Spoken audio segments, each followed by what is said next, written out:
decay. So this video is just to go over the European hornet that I photographed. I guess why and what it took to create a photo like this. I guess the why is I've done a lot of macro photography for other jobs and things that aren't really connected to any artwork that I've produced, and I guess I wanted to try to do more macro work, and also the challenges of Photoshop editing.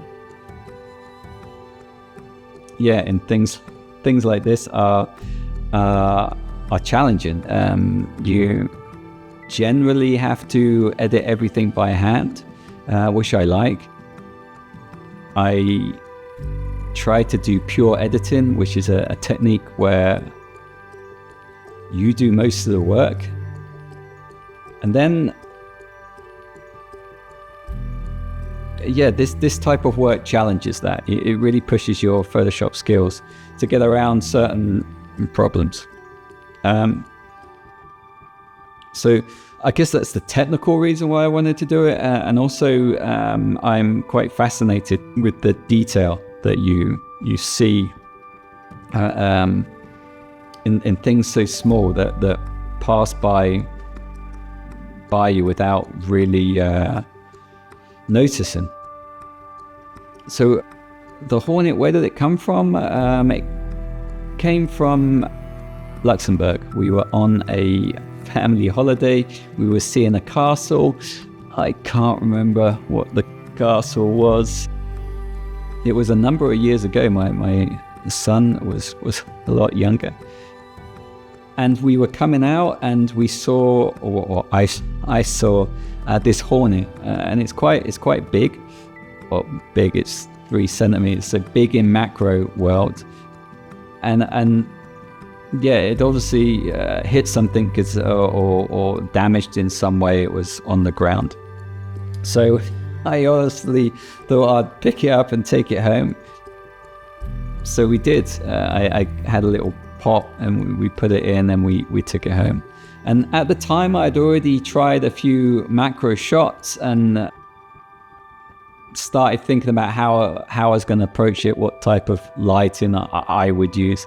And I left it a day, I think, maybe just over a day, and I went to start photographing and expecting to see bright yellows and all the color had gone within really a day. It was now brown, and there was something I don't know, it's something confronting about that. So rather than the direction I was thinking I would go, which would be immaculate specimen in perfect position, I decided to pivot and just photograph it as it was. Also, under the camera, when I saw it, I could see how it died. Its eye was cracked. It's got a dent, so it had hit something, which I think was a car. So there, again, it's quite confronting seeing what killed it and then seeing the color go so quickly. So I guess that's the reason why I took this route and lit it in this way, where the light is wrapping around it, and I laid it down and took the shot from the top, so it's in the position where it was found. So I took it, and I hope that the image isn't so accepting. You look at it and it's not so easy to look at. Like, insect numbers are declining. along with everything else that's declining. Yeah, I guess I like the fact that when you look at this image, I hope that it's uncomfortable in a sense, and maybe that is more important as time goes on. So moving away from the whys and where I found it, when you do a picture like this, you can't really get away from the techniques and the challenges you have. It takes a lot, and because of that, you sort of feel obliged to talk over the challenges and what you have to do, because so much goes into it. I feel like telling everyone how much work it takes, but it's not important. The shot and the final image is what's important, but I'm still gonna tell you all the numbers, because I feel this inner desire to, and I can't get rid of it. So here goes.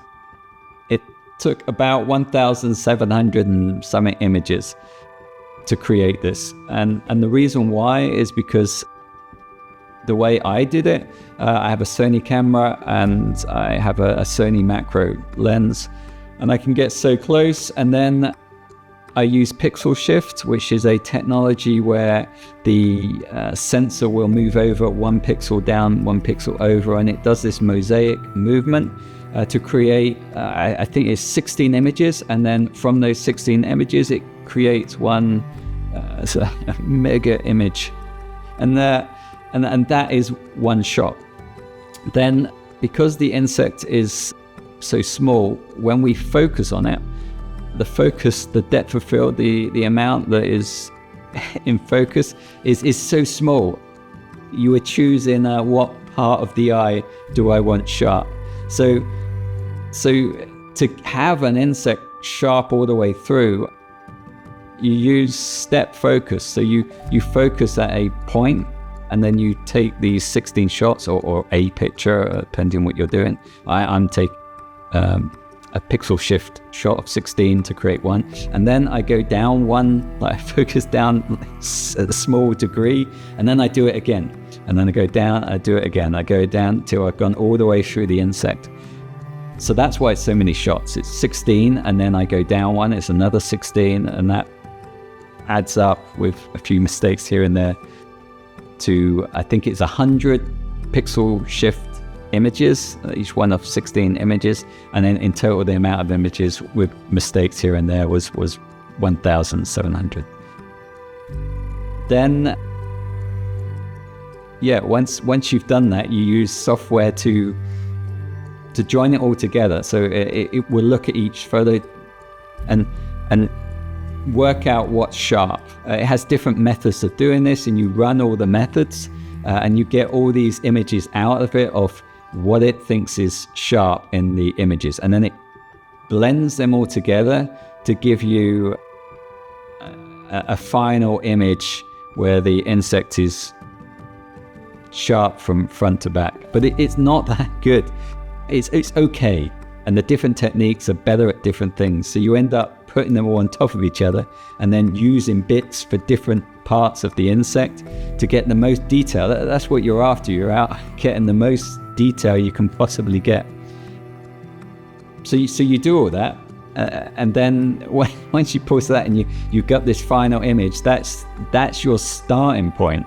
Like that's not even halfway through or 2/3 through. That's okay. Now I'm starting to edit.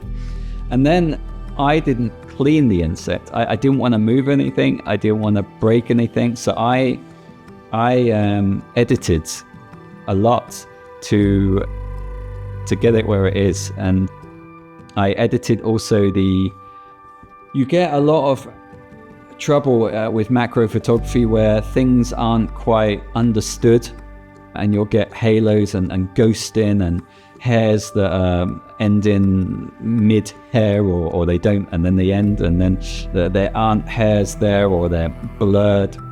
So it's a lot of work to get back the detail that's been lost. And I'm not the best Photoshop guy in the world, but I can edit. So that's what I did. And I edited for 72 hours, 6 minutes and 32 seconds. That's how long it took to get the shot that you see at the end. And I also recorded that whole time. So yeah, from the start to the end, I screen captured or recorded my editing and babbled on for 72 hours about bits of dust and hairs and why I was doing it and why I wasn't doing it. And I did that because it makes you honest. For example, when I did some test shoots of this insect to begin with, I took out 2 legs that are coming around the back and sort of hook over. And yeah, I still think it's a better shot if you take these legs out. It's a better composition, it looks nicer. But when I record it, and I have to stand by the fact that you know that I've done that, because I can edit it, and if I don't show you the before, you would never know that I've done that, and I can edit well enough that you won't know that I've done that. I couldn't stand by that. That would be too far on my concept or my belief that it needs to be as it was, and showing honestly the fact that it's dead, how it died, and the color that's gone. So that's why, really, it was a test to keep me honest with my editing and to justify every bit of dust that I decided to take out. And I still don't know whether I can really argue every point that I did, but because I've recorded and talked through it, I think I would stand by the decisions a lot more than if you never knew. So that's what I did. I recorded myself for 72 hours, 6 minutes, 32 seconds of me babbling on about bits of dust and why I did it and what I do and what I'm trying to do. So yeah, and I hope at the end, when you look at this photo, you see more than the facts that I've just babbled on. It is more than that. It is a moment. It died. It is honestly dead in the photo, and the color's gone. It's no longer what it was, and I hope that gives a bit of a haunting feeling that the route that we're all going on this planet, is fragile, and yeah, like it's not rosy stories when everything we talk about is declining and there's a feel of future dread. So yeah, that's what I hope you walk away from when you see the photo, a future dread. So yeah, saying that, if you do want to get an idea of what it took and how much time and rather than watching 72 hours, I've speeded it up 300 times. And now it's 14 minutes and 25 seconds that you have to watch or could watch. And you don't even have to listen to me whittling on about everything. So I think that's a better experience. Although I am uploading all the footage, I don't even know why, but I am. So yeah, the other thing you can do is you can go to my website and you go in my art area and go to my artwork, and then you'll see the European Hornet, the final image, and if you scroll down, there's an area where you can deep zoom. You can zoom all the way in, and you'll get an understanding of the insect. Yeah, close up. So yeah, I hope you look at the image and see it more than just numbers and figures and techniques. And I hope that when you look at it, it encourages thought, I guess. So yeah, thank you. And yeah, I'm gonna do more. So there'll be many more hours of me babbling. So thank you very much.